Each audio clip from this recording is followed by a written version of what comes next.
Support for this podcast and the following message come from Gaia.com, the on-demand streaming TV service that helps you achieve your highest potential at your convenience.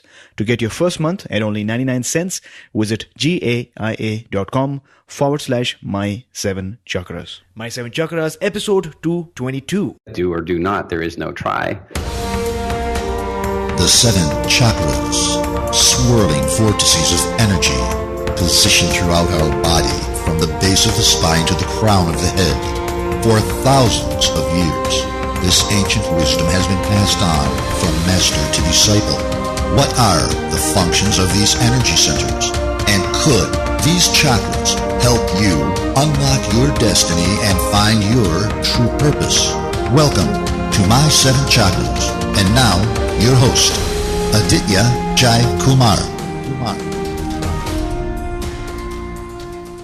What's up, Action Tribe? AJ here, founder and host of My 7 Chakras, the show where we dive deep into the ancient world to uncover nuggets of wisdom that will help you find your life's purpose. So if you have burning questions about the mysteries around you and within you, then you are at the right spot. But before diving into today's interview, I've got a quick announcement to make. After doing 210 interviews, I've learned that you guys love our book recommendations that are shared during the wisdom round at the end of each session. So that's why I put together a reading list containing 21 must-read spiritual books.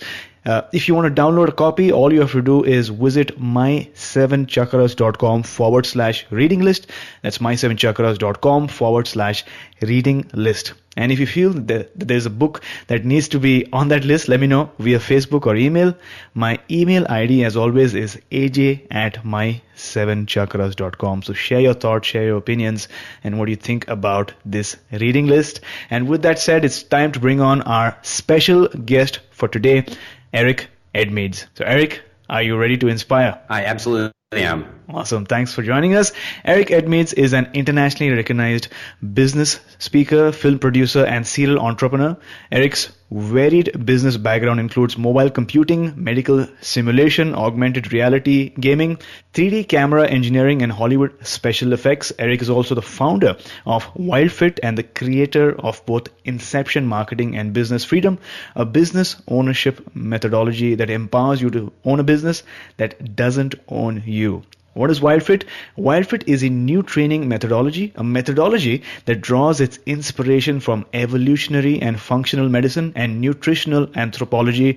And today, we're going to learn a bit more about it. A little backstory, Action Tribe. I first saw Eric speak live at an event here in Vancouver, BC, about a year back. It was a business excellence event put together by Colin Sprigg. And during that event, he spoke about his hero's journey, how he went from a life of ill health to a complete transformation of mind, body, and spirit by embarking on a quest that led him to studying about the history of mankind, evolution, ancient food, and how our diets have changed over the years. And I was really inspired by what he had to share from the stage. And ever since then, I've wanted to bring him on the show, and today's the day. So Eric, thank you so much for taking your time to chat with me. Oh, you're very welcome, and thanks for having me. So like we always do on our show, let's begin with some inspiration.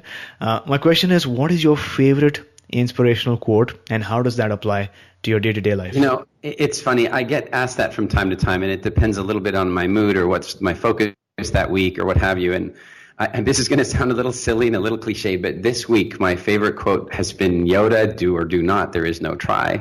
And I think one of the reasons it's come up for me is that I've been studying Spanish lately, and I found out that the word for try is basically intend.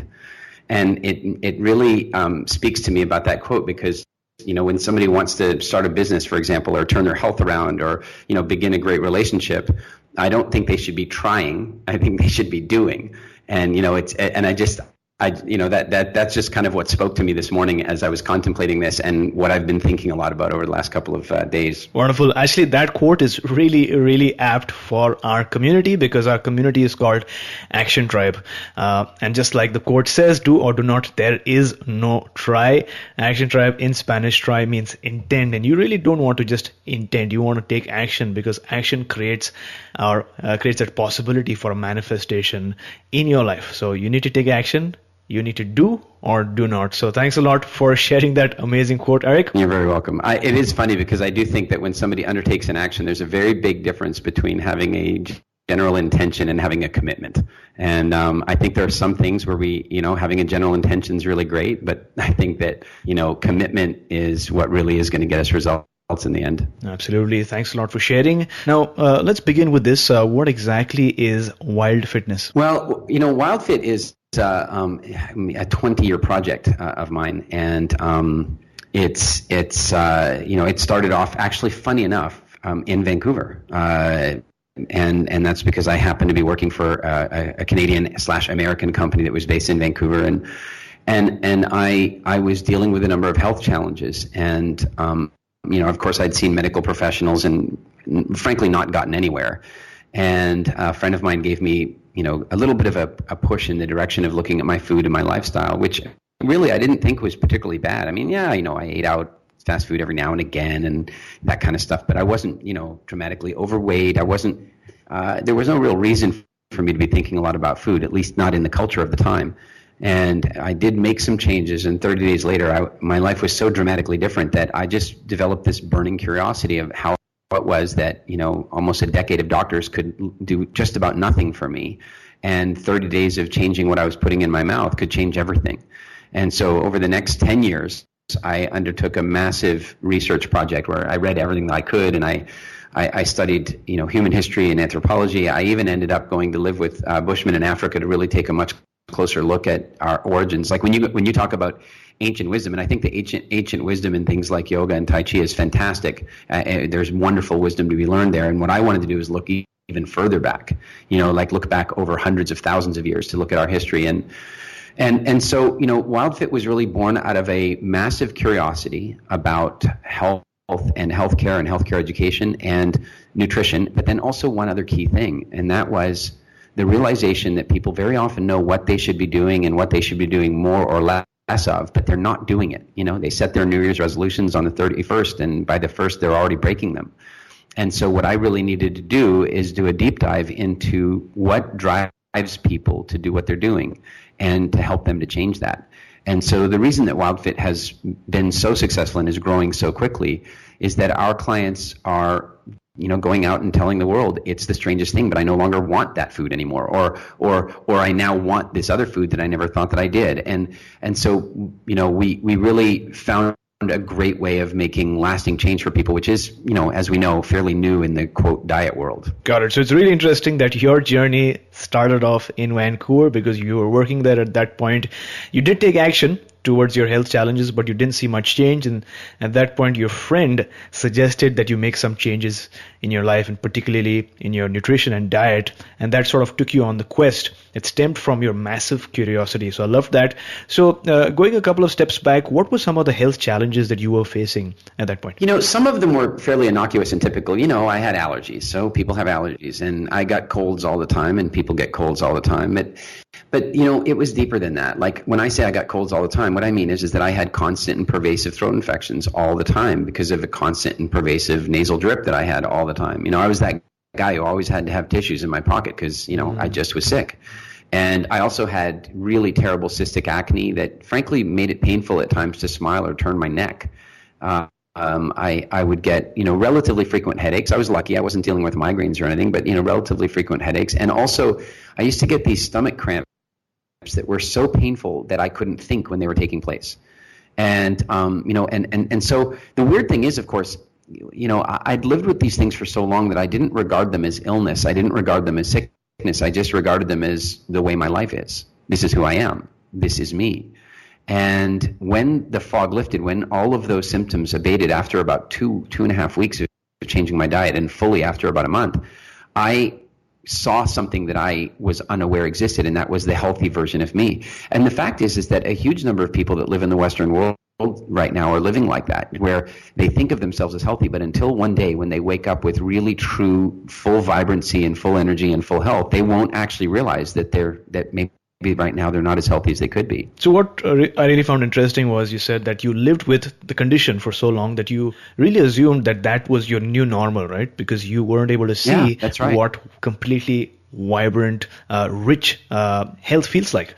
So that was really interesting. Now, in 2003, you wrote the essay, The Human Diet. What was the backstory that led you to writing this essay? Was it something at the same time, or was it after that? Do you know, it was a number of things that led to it. And, there were a couple of big things. Like, this is kind of a silly one, but I was asking myself all these questions about why doctors were unable to help me. And I want to be really clear. I have a huge amount of respect for doctors. So please don't take this as any kind of a attack on doctors. I think anybody willing to dedicate that much time and resource and money and effort and they do that because they want to be a healer and because they want to give. Unfortunately, they then enter into a system which I think has been heavily influenced by profit rather than results. And so one of the things that happened for me is I actually started asking doctors. When my one doctor recommended that I have my tonsils removed at 21 years old, and I was like, okay, let's do that. I mean, if that's what the problem is, let's cut them out. A guy with a clipboard and a stethoscope told me to take them out, so probably I should, right?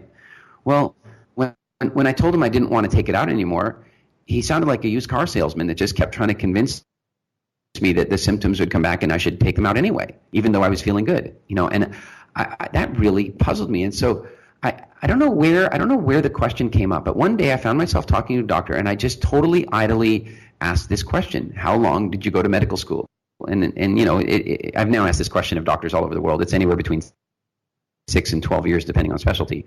And then I said, well, how much of that time, that 6, 8, 10, whatever years, was spent studying food and nutrition? And time after time, I've asked doctors this question, and the answer is none.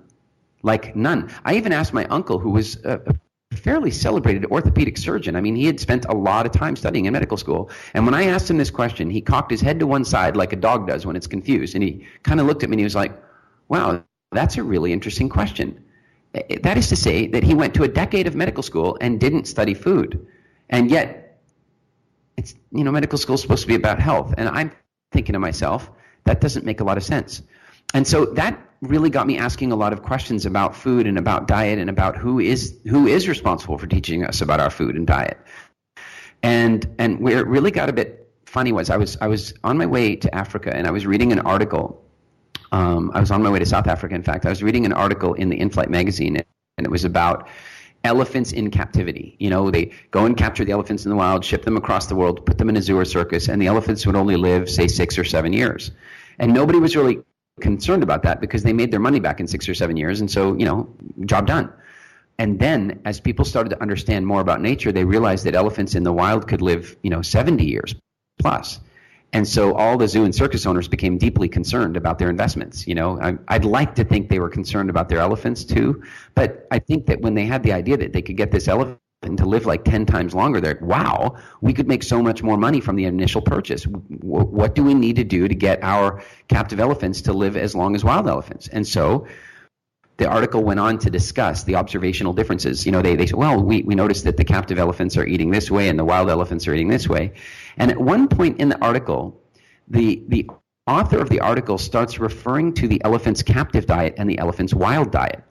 And I'm a little bit of a grammarian. I think it comes from being dyslexic, and so I'm really fussy about language. Like, I worked so hard at getting good at words that when I see bad grammar, it irritates me. I'm sure it doesn't make me a nice person. But this article started to irritate me because the way he wrote it, wild diet, is grammatically incorrect. It is not the elephant's wild diet. There is no wild diet. There's either the elephant's diet or they're not on their diet. And as I'm having this realization on the plane, I'm going, wait a minute. We use the word diet wrong. Oh, totally wrong. Diet does not mean temporary alteration to your eating pattern so you can fit into that bikini for the summer. It means way of life.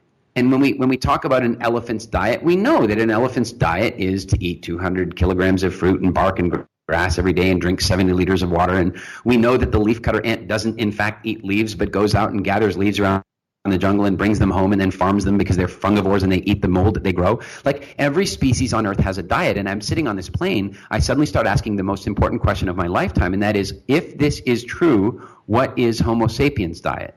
And that is what led to me wanting to write that article. Awesome. And when you said this, what came to my mind was, I think it was Tony Robbins who said that the quality of your life depends on the type of questions that you ask, and you started asking questions. Instead of blindly accepting what was recommended to you, you actually asked the doctor, how long have you studied food and nutrition? And that sort of started your quest into understanding more about nutrition and specifically the word diet. And you realize that we are actually using the word diet completely wrong, and in fact every species has a diet. Now, you often say during your speeches that we humans are in a health crisis. Just for our listeners to get a better understanding of this, what exactly is this crisis? Wow, this crisis is a crisis of epic, it's a serious crisis. And I know that we could diminish it, we can say that it's not really a big deal, but we're facing a healthcare crisis that has social and economic repercussions that are far more serious than anything that has been on the front page of any newspaper for the last 5 years. And what I'm talking about is, and in fact, to be fair to the newspapers, finally an article came out the other day, I think I saw it on CNN and somewhere else, that it said that 1/3 of the people in the world, not the Western world, not the developed world, 1/3 of people in the world are now obese. That is a major problem. And it's a major problem because what we're seeing is that where 100 years ago, lifestyle diseases like heart disease and cancer barely showed up as major influences in terms of cause of death. And now those two diseases take up positions 1 and 2 and account for something like 66% of all death in the developed world. And while I'm not going to suggest that all heart disease and all cancer is lifestyle related, what I would like to suggest is that the vast majority of it is. And so what does that mean? It means that there's this amazing cost on our healthcare infrastructure that is being influenced by the food industry and the way people are living, and many times unconsciously. There's this massive cost. Look, somebody who has heart disease may be fairly expensive in their final years, or they may not be. It depends on how the heart disease attacks them. They might just suddenly die of a massive heart attack and it's over. But cancer? People often take, 10, 12, 15 years, and many times they're dealing with hugely expensive medical care during that entire time. Now, right now I'm talking about money because unfortunately our world is very focused on money. And what I'm suggesting is that this healthcare crisis that we're facing right now is a massive economic problem that is big enough to bring about the end of nations. We're talking about economic meltdown. I'm not usually a scaremongering kind of person, but let me put it another way. In the 1970s, almost nobody in America had type 2 diabetes under 40 years old, right? It was called adult onset diabetes. Today, there's something like 20 million young people at risk of type 2 diabetes in America. Do the math on the economic impact of that as those people grow up and lose their eyesight and lose their circulatory problems resulting in foot amputations and so forth. We're talking about a massive economic problem. And then let's get out of the economics of it because frankly, they'll just print more money and figure that out somehow, whatever. Let's talk about the social cost. And never mind the experience that someone puts themselves through, but what's it like for our families to face these things? What's it like to, I'll tell you, I was a very big fan of Stephen Covey. Sadly, I never got to meet him. I know his son, and I wish I'd had the opportunity to meet him. But, as I heard the story of his passing, he knew it was coming, and he invited his family around, and he has a big, big family, and they were there, and he said his goodbyes, and he went away. And while I know not all of us will have the opportunity to have such a beautiful passing event, what I'm really clear about is that the food industry, the pharmaceutical industry is one of the biggest reasons that most of us will not have that kind of an end because we have a major healthcare crisis. And I think it's largely because, let's be clear, food manufacturing companies, pharmaceutical companies are far more interested in profits than they are in health. Got it. So some really, really important information here. You mentioned that 1/3 of the world, people in the world, the entire world, not just West, are obese. And this health crisis has an impact not just on not just an economic impact, but also a social impact on our families, relatives, and people around us. And that heart disease and cancer are now positioned 1 and 2, and type 2 diabetes is alarmingly high. So could you talk to us about some factors or attributes of the modern lifestyle that are hampering health? Well, I'll give you one of my global beliefs. Okay. One of my global beliefs is that just about every single challenge that an individual person on earth faces today in terms of their psychology and their physiology results between a mismatch between our evolved biology and our evolved psychology and the pace of change in our society. Okay, let me say that another way. Our bodies evolved before cars and buildings and internet and Netflix and cell phones and mass-produced food. Our bodies evolved in a very different time. And so our instincts also evolved in a very different time. Our mechanisms for producing stress and anger and various emotions were designed for different reasons than we use them for today. And so what's happening is that as society moves so very quickly and our evolution can't keep up with it, we have people dealing with levels of stress emotionally and levels of stress physiologically that our bodies never evolved to cope with. So, for example, the last time I went out hunting with the Bushmen, no, not the last time I went for a very short visit, but the time before that, last December, I went out hunting with the Bushmen, and I took a pedometer with me so I could keep track of, what their hunting route was like and how long it went and so forth. It was 42 degrees outside, and we did 27 miles. 27 miles. And I'm telling you, these guys barely broke a sweat. They just did their 20. And then the next morning, they woke me up again around 6 o'clock and said, do you want to go hunting again? I just did 27 miles the day before. Really? Do I want to go hunting again? But of course, I said yes. And that day we did another 17 miles. Now, what I want to be really clear about is that our bodies evolved to move. We evolved to move. We also evolved to conserve energy wherever possible because, of course, food was very scarce in nature. And so on one level, we evolved to move, and on the other, there are systems in our body that will not work if we don't move. Your immune system works better when you move. Your lymphatic system cannot work unless you move. And the problem is that most people today don't even move. They sit at a desk for hours at a time. They sit on a couch watching TV for hours at a time. And so that lack of movement means, for example, a lack of lymphatic flow because the lymph system doesn't have a pump like the cardiovascular system. And so if you don't move, your cells don't get cleaned, and guess what? You're going to get sick.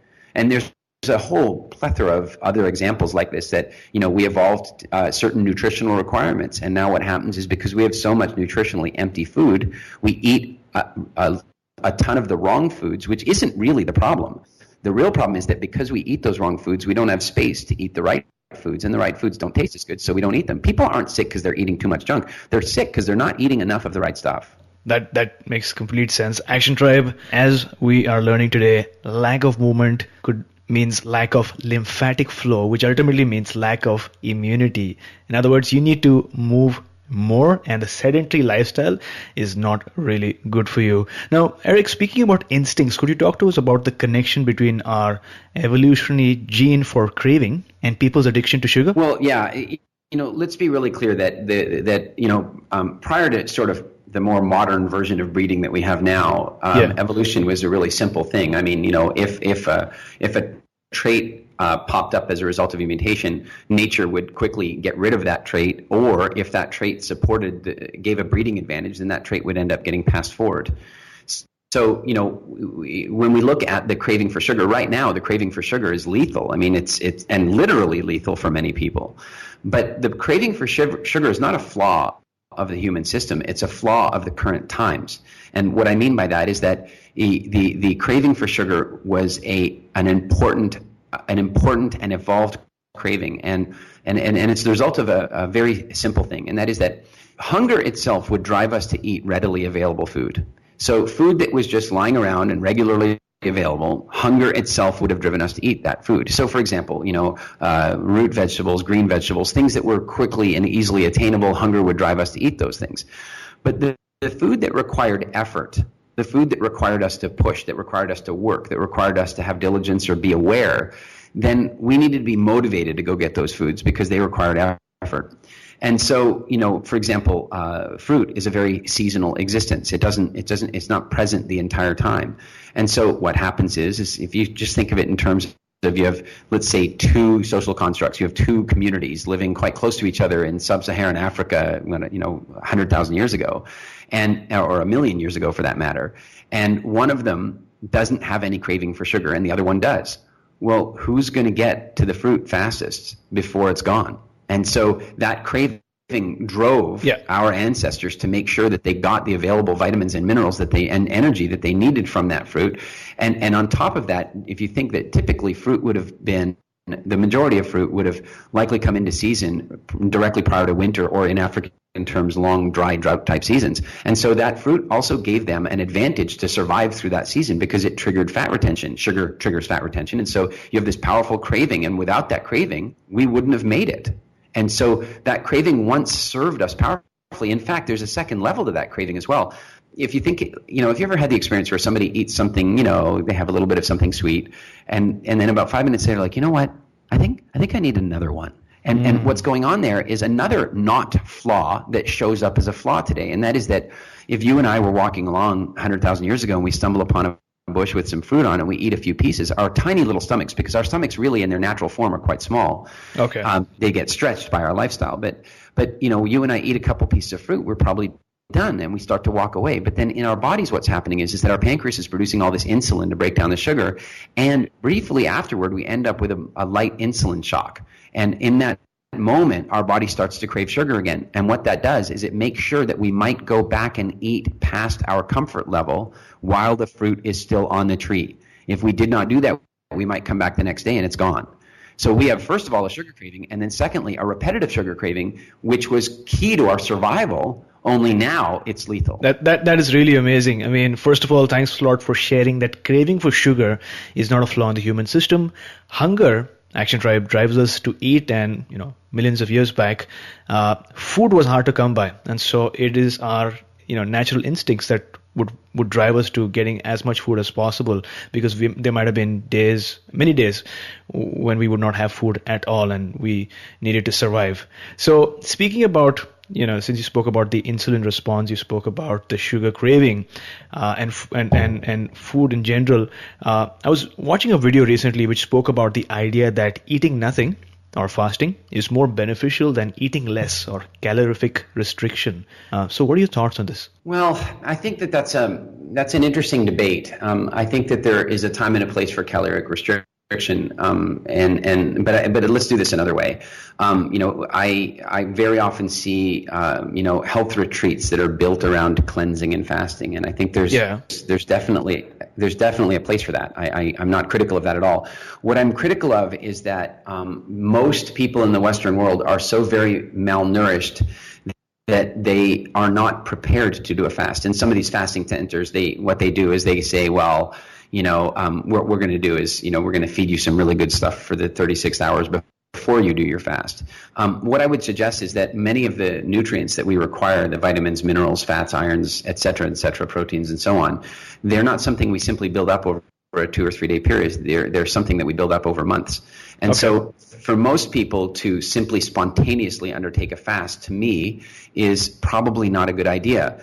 And that's because, and let me speak to this specifically, that I know some people that run very, very good health programs, but they will take people who are dealing with really serious health challenges, and then immediately put them on long-term fasts. And my argument against that would be that many times the health challenges that people are facing are actually symptoms of malnutrition. Yes, they may be eating too much food, but they're not getting enough nutrition. And so now to put them on a fast is going to put them into a form of really dangerous nutritional starvation rather than caloric starvation. Okay. So for in the WildFit way of thinking, what one does is spend a concerted period of time getting their health straight in the first place through nutrition. That is to make sure that they're getting enough of their needs met. And then having done that for a period of, say, 90 days, then it would be acceptable or appropriate or advised to potentially undertake a fast, because they have enough nutrition, and now it's simply a caloric fast. And the advantage in doing that is very simple, and that is that digestion requires a huge amount of energy, and since the body stores something like 200,000 calories of fat energy all the time anyway, going a few days or even a few weeks without food can be a very, very interesting physical and spiritual experience, and also a deeply healing experience. Whenever I've had an injury, or if I've felt a little enervated or sick, or if I've had to have a surgery, I will go on to a particular style of fast in order to help that process. And when I did it most recently for a dental surgery I had to have, the dentist was shocked at how quickly I healed afterward. He actually asked me, "Wait a minute, when were you here for the surgery?" I said, "A week ago." And he goes, he said to me, "That can't be right, because I've done this for 10 years and I can see quite clearly that you went through like 3 weeks of healing. So you must have been here 3 weeks ago." No, what happened was that by not flooding my system with a bunch of stuff that it had to deal with, I allowed it to simply heal. And so I think fasting has a place as long as we do it properly. Got it. Now, could you talk to us a bit about, I mean, you've already shared a little bit about our diet as humans from thousands of years, but what does human history and archaeology tell us about the human diet? If you could elaborate on that a bit. Well, I think the way really to look at it is first of all, trying to get an understanding of how fast evolution moves, in our species. And it moves very slowly. I mean, really, really slowly. Like, we can through like selective breeding make massive changes to a species. Look at all the dog, the dog breeds that we have. I mean, they're all still the same species, but we can breed them into different sizes and colors and temperaments and so forth. Yeah. Because we selectively breed.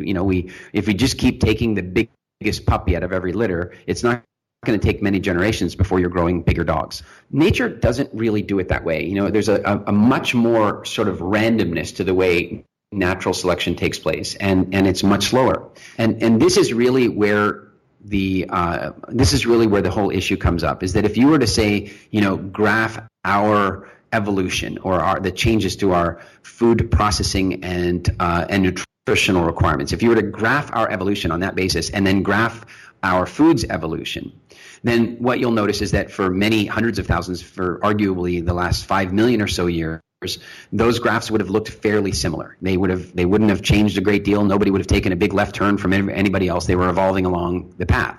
Fruit ever getting more sweet to attract us, ever getting more bright to attract us, and us ever getting better at dealing with the sugar. It would have taken many, many years to carve out these relationships. Then about 15,000 years ago, we discovered agriculture. And the minute we discovered agriculture, we started having a significant impact on the livestock and on the plants that we grew. In other words, we chose ones preferentially that had higher sugar content, presumably because they taste nice. We chose animals that had higher fat content, again, presumably because they taste nice. And so over time, through the breeding process, through our food production process, our foods started taking a significant evolutionary turn away from our digestive systems.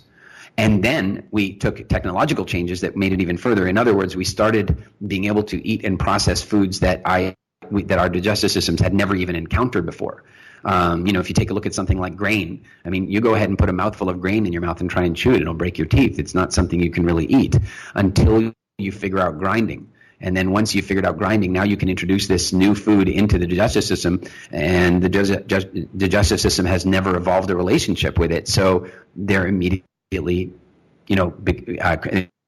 creates problems.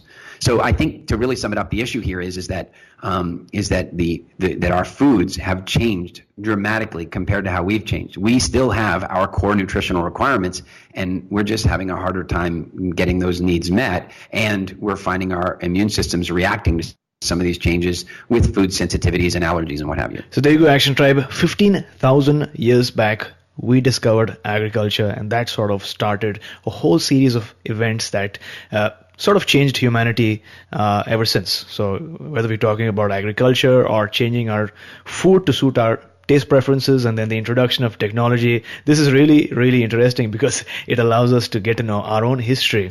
Now, speaking about history, Eric, you went to live with Bushmen in Africa, right? So what inspired you to get there in the first place, and how was the experience? Yeah, so what drove me to go and visit with the Bushmen was, like many other things, an accident. There are many little accidents that I've had that have kind of steered me on this path. And one of them was that I happened to be in Tanzania leading a leadership program that I've been leading for many years, where I take people up Kilimanjaro as part of a leadership program, mental toughness, team building, that sort of thing. And at the end of the trip, I was speaking with our logistics partners in the country, and they knew a little bit about my interest in nutritional anthropology and human history, and came up to me and said, "Hey, would you like to go and visit with some Bushmen?" And I was like, it hadn't even occurred to me that was really possible. And so, of course, I talked to my wife, and we extended our trip and said, yeah, let's do it. And so we jumped into a bunch of Land Rovers armed with machetes and tents and camping gear and went off on the search. And it was not easy. I mean, we were in the back end of nowhere, crashing through bushes, trying to find these people. And then we found one group that once we got to know them a little bit and we were able to speak with them, we found that only one generation ago they had still been nomadic Bushmen, but that missionaries had come and taught them about agriculture, and so they had started farming maize. And so what did that mean? It meant that they were, that they were sitting there with big pot bellies smoking cigarettes. And it was really fascinating to see that in one generation they'd gone through such a significant change. We continued the search, and we ended up in an area called Lake Eyasi in the area around Ngorongoro Crater, Olduvai Gorge, and we met some Hadza Bushmen. And I have since been back to visit with them many times because that first visit was so incredibly magical. I mean, I went there with some mild curiosity about what our life might have been like. Look, my grandfather discovered the oldest Homo sapien skull in the history of Earth, although I gather very recently maybe an older one has just been found in North Africa, but still a quarter of a million year old skull. Uh-huh. And as a kid, I remember holding a cast of this skull in my hand and looking at the little bite marks in it. There's these bite marks in the top of the skull that were either a hyena or a leopard, and we don't know if they happened, as cause of death or after death, but I remember holding this skull in my hand thinking, what was his life like? What was it like when he woke up in the morning? What was it like to there be no electricity and no phones and no writing? What would it have been like every day? No food storage, having to really survive every single day. And all of a sudden I'm sitting amongst these Bushmen sitting around their fire, and it's like I gotten into a time machine. They talk with these clicking sounds and I'm sitting in this fire and the stars are brighter than they ever are because of course there's no light pollution. And I saw things about their behavior that really, really firmed up my opinion that many of the difficulties and stresses, psychotraumas, physical traumas that we deal with right now are because we evolved to live the way those guys live. And now we live in a different way. And really being able to see the difference between those things has been just a real privilege and gift in my life. And I've been back to visit with them several times. In fact, I just was with them a few months ago now, and I will go back again. Wow. And as you are describing this, I'm sure many of our listeners would want to come with you maybe on one of your next trips to Africa and to meet these tribes. Because like you said, the skull was 250,000 years back, right? That's 250,000 years back. And since agriculture itself was discovered only about 15,000 years back, it sort of puts things to context how far in time we're talking about here.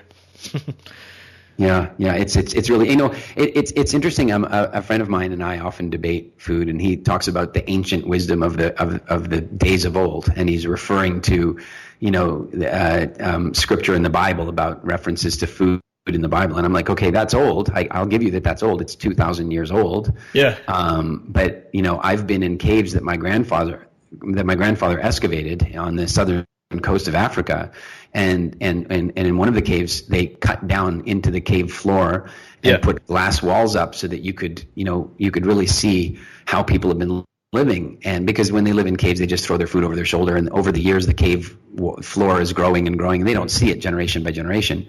But now we can go into that cave and walk down a flight of steps and look through the glass, and you can see what people have been eating for 200,000 years. Wow. That's some ancient wisdom, I think. Absolutely. Now, the goal of all this, I'm guessing, is to help people achieve that natural state of health, right? So could you talk to us about what is it like to be in a natural state of health? Maybe if you could give us some attributes or qualities of a naturally healthy person so we can get an idea. Yeah, I mean, if I start with my own journey, what happened to me when I made the initial shifts was, I dropped about 30 or 35 pounds, and that I didn't even think of myself as overweight. And incidentally, I weigh now what I did before I lost that weight, but of course I wear the weight differently. Right. I lost unhealthy weight and put healthy weight back on. And so for a lot of people who aren't even overweight, what they've got is a body composition problem, is that they have more fat mass than they should and not enough muscle mass. And so they may look perfectly height weight proportionate, but they're not really in sort of peak condition as far as that goes. Symptomally, there are things like, going out and getting the flu, it's not something people need to do. I was just reading just today I was reading that studies have demonstrated that having your vitamin D levels at healthy levels is more effective than going out and getting a flu vaccination. And yet, because getting a flu vaccination is easier than eating properly and spending some time in the sun, people take the shortcut and go get the vaccination. Yeah. Well, what I think optimal health means is it means feeling good. It means getting sick less often than the other people do. It means having a mind that operates quickly and that retains memory better. And it means having a good and powerful sex drive. It means being fertile. I think one of the reasons that we're facing such significant fertility problems in the Western world right now is that our lifestyles are making fertility really difficult. And so there's so many different ways to measure health. But at the end of the day, this is one of the key things, is that two key things. Many people will not really truly understand vibrant health until they experience it. Even if they think they are healthy now, they won't really understand it until they experience it. I mean, many of the clients that come to us at WildFit, they weren't unhealthy to begin with. They just came for optimization, and then they were right to us. And they're like, I had no idea how much more energy was available to me. I now can understand how it is that some people can get so much stuff done in the day because I have an abundant level of energy. But then, of course, on the other side, the other point is that many people are living with symptoms. Right. that they have come to ignore, that they've come to accept, that they just are accepting, as you put it earlier, the new norm. It's just the way it is. Yeah. And they won't even recognize that they had those symptoms until those symptoms go away. Got it. So there you go, Action Tribe. As we are learning today, sometimes you know that you don't know something, right? So so you seek out courses or maybe a workshop or an experience that can help you know what you don't know. But sometimes you don't know that you don't know something. You aren't even aware that there is this amazing lifestyle, this feel-good sense that you're missing. And that's exactly what Eric is here to help us with. Now, Eric, I was watching one of Vishen Lakhani's videos, who was talking about the change that he's seen since embarking on the WildFit program.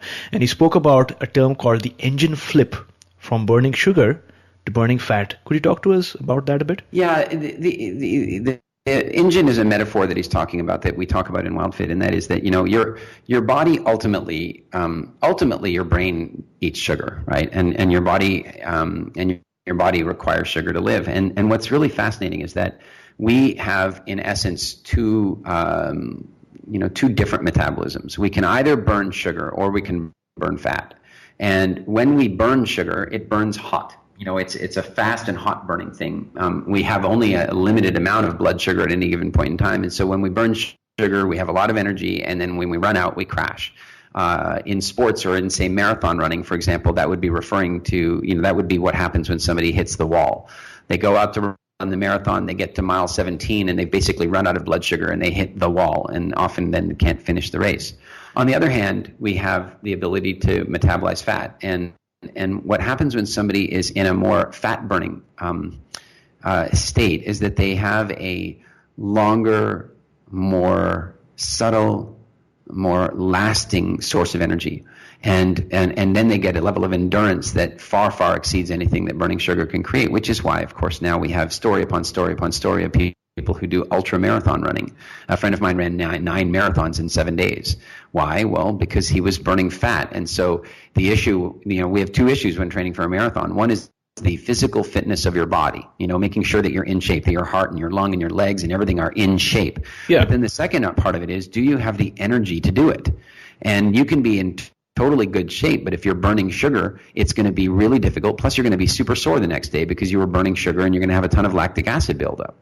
Whereas when somebody is burning fat, they burn not so hot, they burn slower, their time might not be as good, but they can run indefinitely, and they're not going to be sore the next day. I put this to the test in my life a number of different ways, and the best way obviously to test this stuff is through extremes. So one of the extremes that I've tested it with is the London Marathon. I ran the London Marathon with 2 friends. They were doing their whole carb loading. I'm going to eat lots of pasta and get myself full of carbohydrates before I run, and I didn't. I ate no carbs in the direct lead up toward the race. Well, guess what? We all finished in roughly the same times. My knee gave me some difficulties because I hadn't yet discovered the magic of barefoot running shoes, but my energy maintained solidly throughout the entire race. And the next day, when my other 2 friends had to take time off work to recover, I was at work at my stand-up workstation with no pain of any kind other than my injured knee.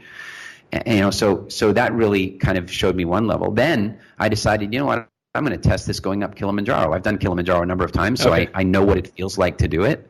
Then I decided to go up Kilimanjaro, and I fasted the 3 days prior to the summit.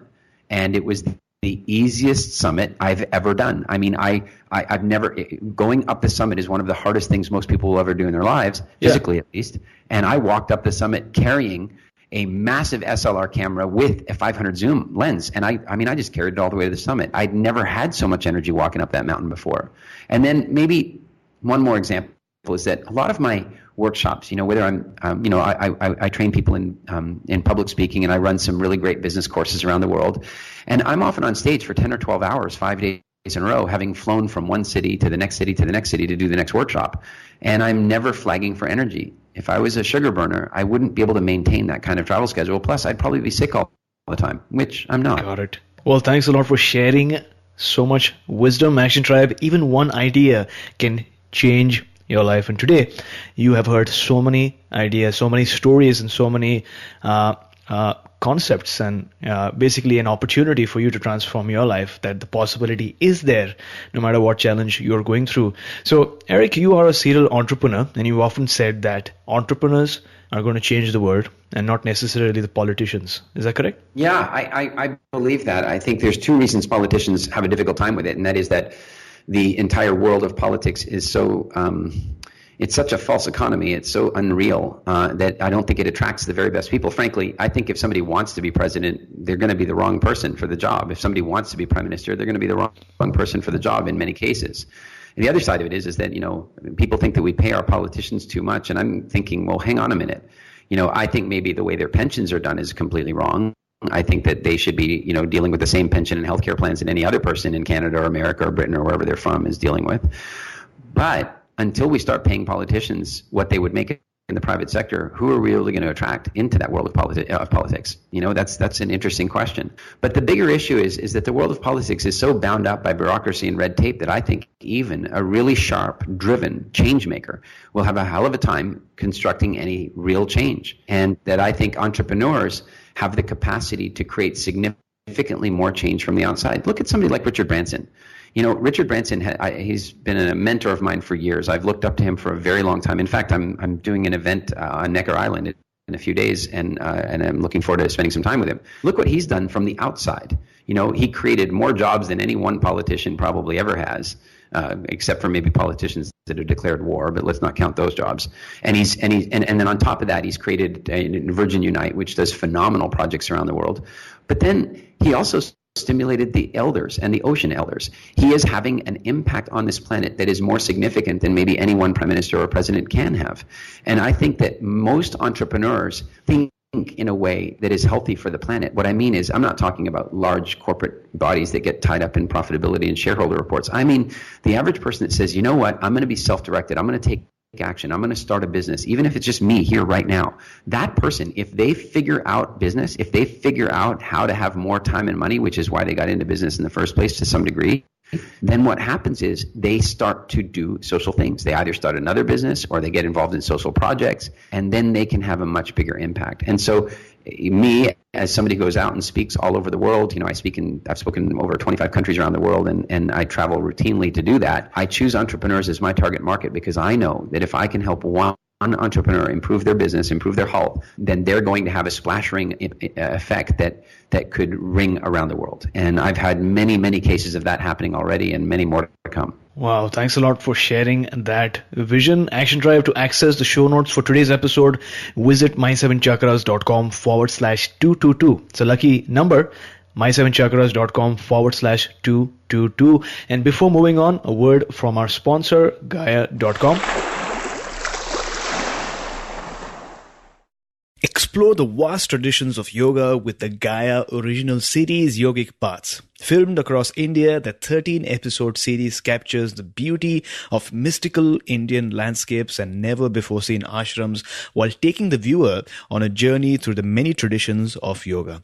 While the practice of physical postures called asanas is most well known in the West, understanding the full scope of this rich and varied tradition gives meaning and power to the yoga that we know today. Action Tribe, since you're listening to this show, it's clear that you are interested in topics such as chakras, yoga, and self-realization, and you know exactly where to go for audio content and interviews. And I sure hope you feel this way about our show, My 7 Chakras. But where do you go if you want a streaming TV video service with the same values and similar content? The answer is Gaia.com. To start watching this show, The Yogic Paths, as well as get your first month at Gaia for just 99 cents, visit Gaia.com/My 7 Chakras. That's GAIA.com/My SEVENCHAKRAS. Don't settle for your human capacity. Live up to your God-given potential. This is a quote by Benjamin Lauder. Action Tribe, as we're learning today, you are more capable than you can ever imagine. You are, as we're learning, a descendant of ancient ancestors who weathered the storms and cold and no food and extreme heat and predators to survive and to create offspring so that you might someday be born. And you have energies within you that you haven't tapped into yet, and you have gifts that you haven't discovered yet. And most importantly, you have a story that is waiting to be written. So don't let the challenges of life bog you down or make you powerless. Instead, use those challenges as a platform for transformation, whether it's mental, physical, or spiritual. Because once you do, you will not only change your life, but also you will change the lives of those around you as well. And speaking about challenges, Eric, could you talk to us about a major life challenge that you had to go through in your life? What exactly did it entail? And then what did you learn from it? Well, there are so many of those. I'm like anybody else. I've had my challenging divorce and my various business challenges. But I think that the one that has been most defining for me over the last 10 years was making the decision to invest in a movie studio in Northern California. I had sold my previous company. I spent 2 years traveling around the world, speaking and consulting and inspiring entrepreneurs wherever I could. And then I was presented with an opportunity to invest in a company. And after making my investment rashly, I found myself at the helm of a company that was losing $1 million a year. I mean, it was a sexy company.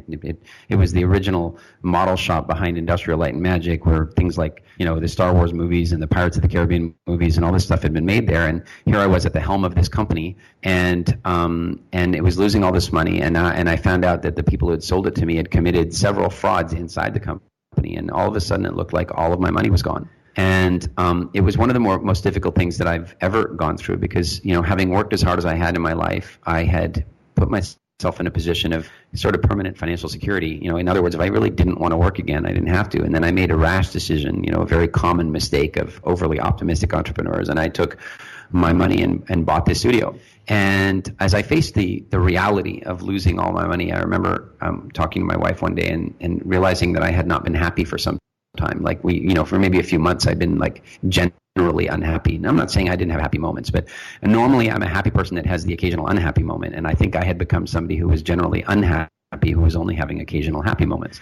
And she felt the same way. And I said to her, I don't think we can live like this anymore. I think it's unhealthy for us. It's unhealthy for our relationship. And I think that we need to begin to realize that we've allowed our happiness to be tied to the external world. Like we've allowed our happiness to be tied to what happens with this studio. Every week we were facing the possibility of it going bankrupt and, everybody losing their jobs and us losing our full investment. And I said, I just want to be happy no matter what now. And so we made the decision, a kind of little personal happiness project to just say, what could we do to make sure that and we did. We were really committed, and we went back to our normal habits of, going for walks on the beach and cooking meals for each other and going out to the movies and having fun and laughing and playing. And I'm really, really grateful that we did that because of a few things. The one is that it certainly enriched the next 3 months of our lives to be happy rather than unhappy. And the second one is that shortly after making this decision, we landed a contract to do a major special effects sequence for Elysium with Matt Damon. And then we landed another contract to work on Iron Man. And then we landed another contract to work on Pirates of the Caribbean. And, I know there are people out there in the esoteric world that will say that we attracted those opportunities by getting happy. And maybe that's true. I don't want to get into the esoterics of it. But here's what I do know. If we had not turned our happiness around, that when we won those contracts, we would then have become happy. And that would have perpetuated the idea that our happiness was dependent upon external events. And what I am so very grateful for is that we discovered that happiness was something that we generate for ourselves, irrespective of those external events. Not that external events aren't going to make it harder or easier to attain that happiness, but that ultimately the pursuit of happiness is up to us. And that has been a guiding principle of ours ever since. And really a valuable time for us. So what is that one major life lesson that you'd like to share with our listeners based on your story? I think it's exactly that we tend to think of events as good and bad. And I think what we now have to recognize is that, look, every single person listening to this podcast right now, every single person that can hear my voice right now has had something happen in their life that at the time they thought was bad. And then with the benefit of time, they realized was good. Everybody's had stuff like that. They got fired from a job, they broke up from a relationship, something happened that they regarded as bad, and that in the future, when enough time had passed, they were able to look back upon that event and see that it was good. Now, I'm not saying every single bad thing gets looked back upon as good, but what I'm saying is every single person will have experiences like that. And what I'm suggesting is that if we can learn to find that perspective in the present instead of waiting for time to heal all wounds, then we get to improve the quality of our life in a major way. In other words, something really terrible happened. And in that moment, we start asking, am I one day going to be grateful for this? And if so, why and how? And if so, why not now? Well, thanks a lot for sharing that really inspiring story. I'm sure many of our listeners are listening to the story and are able to connect with what you had to share. You made a rash decision to invest in a movie studio in California. You found yourself in that company which was losing money steadily, and in a way you felt duped. You feared that you might lose a whole lot of money, and that affected your sense of happiness as well. You made a decision at some point to move away from the dependence on the external world to be happy for no reason, and that's something that you not only applied in your life but also with your wife, and in terms of how you enjoyed your day-to-day experiences, and that really enriched your life, and in a way that attracted abundance in the form of contracts from big movies. And what I loved most about your story was that happiness did not follow those contracts, but happiness was something that came first and not later. So I think that is really, really inspiring. Action Tribe, many of you are listening to this episode because you want some change in your life. Maybe you're new to the topic of spirituality and something made you go and search for this podcast and on iTunes or wherever you're listening it from. Maybe you've been on this path for a while, or maybe you've heard of this from a friend. But in every case, I'm pretty sure that you want to make a change in your life. Making a change in your life is very much like cleaning your closet. Sometimes you can learn all you want, you can study all you like, but unless you are willing to let go of your old patterns and your old energy, you won't be able to make enough room for the new abundant life that is waiting for you. Similar to the food, if you're eating processed food, it does not clear space for the good food, the good nutrition that will change your life. And I know it's not, change is not easy, and sometimes we hold on to things, memories, and habits that are so used to us. In fact, we are used to the habits. But like Joseph Campbell once said, we must be willing to let go of the life we planned so as to have the life that is waiting for us. So think about this for a couple of seconds. We must be willing to let go of the life we planned so as to have the life that is waiting for us. So Eric, as on today, what is your life's calling? I think that I really asked myself this question a great deal. Once I'd kind of dealt with some of the financial mysteries of the world and took care of my future security, and once I kind of figured out how to maintain a really vital and healthy life, I started asking myself, what's next? Like, what do I want to do? And I'm not really into this whole legacy thing. Like, it'd be great if it's irrelevant to me. At the end of the day, we die and we're done. And if anybody knows my name afterward, how much will it matter? But what I am really clear about is that my quality of life is something I enjoy a great deal and have a huge amount of gratitude for. And I live a life that I love regularly. I mean, I'm not saying I don't have my difficulties here or there, but look, I'm into kiteboarding. I live on a beach called Kite Beach. We have 10 months of wind in the year. It's sunny almost every day. I have a most gorgeous wife and incredible children, healthy and smart and fun. I get to travel all around the world and inspire people and meet the most incredible people. I live a really nice quality of life, and I think it would be arrogant of me to take credit for that. And I'm not saying I didn't do certain things correctly, and I'm not saying I didn't take action in the right places. What I'm saying is that if it were not for the early influences of people like, Jim Rohn and Stephen Covey and Michael Gerber and Anthony Robbins and Richard Branson and many other people that I could name that you wouldn't even have heard of. If it were not for the influence of those people in my formative years, then I don't think I'd be living the life that I am now. If it were not for the parenting that I received, if it were not for the wisdom that I got from my grandparents, if it weren't for people being willing to share their wisdom with me, where would I be? And so I'm in a phase of my life right now where I get my biggest juice, I get my most excitement out of helping people have transformation. When I see somebody having a breakthrough, it fills, whether I was part of it or not, I just love when somebody has a breakthrough, because what a breakthrough to me is, it's almost like they've now stepped into another universe where their whole destiny is going to be different. And when I can play a part in making that happen, it's deeply fulfilling to me. When I help somebody turn their health around on a daily basis, on a daily basis, I get multiple messages from people telling me I no longer need my blood pressure medication, my fibromyalgia symptoms are gone, I'm no longer type 2 diabetic, I've lost X number of pounds, I got pregnant after years of not being able to. I get those messages all the time, and they fill me up like you wouldn't believe, because what it says to me is that each of those people that influenced me as a young person is now spreading their influence through me to infinitely more people, and therefore it will continue. Wonderful. Thanks a lot for sharing. And speaking about wisdom, we have arrived at the last round for today, which is called the Wisdom Round, which consists of 4 questions so that our listeners can take note and take action. So Eric, what is the best advice that someone has ever given you? Wow. The best advice that somebody has given me is don't worry so much. Don't live each day with this anxiety and fear about what may or may not be. Is just move into the future with faith. And I think that that's a message that I heard a number of times, but I don't think I really was able to understand it until I got into my late 30s or 40s. But I think that might be the most important advice I've had. So name a personal habit that keeps you strong. I think one of my sort of favorite things about, look, I don't like working out. I'm not really into exercise, right? Which seems a little odd as I'm, changing the world from a health perspective. But I think one of the things that I really have enjoyed from a personal habit perspective to keep me strong is that I really enjoy purposeful physical activity. So I've climbed Kilimanjaro 7 times. I kiteboard and I'm out on the water almost every single day. And I think that by seeking out purposeful physical activity, I've been able to create a really sort of fulfilling way to spend my time while also supporting being strong and fit and healthy. And I think I've been like that for most of my life, where I've never really enjoyed, say, going to the gym or going to a class or what have you. But what I have enjoyed is seeking out activities that were fun and fulfilling, and that also happened to have the side effect of boosting my physical fitness.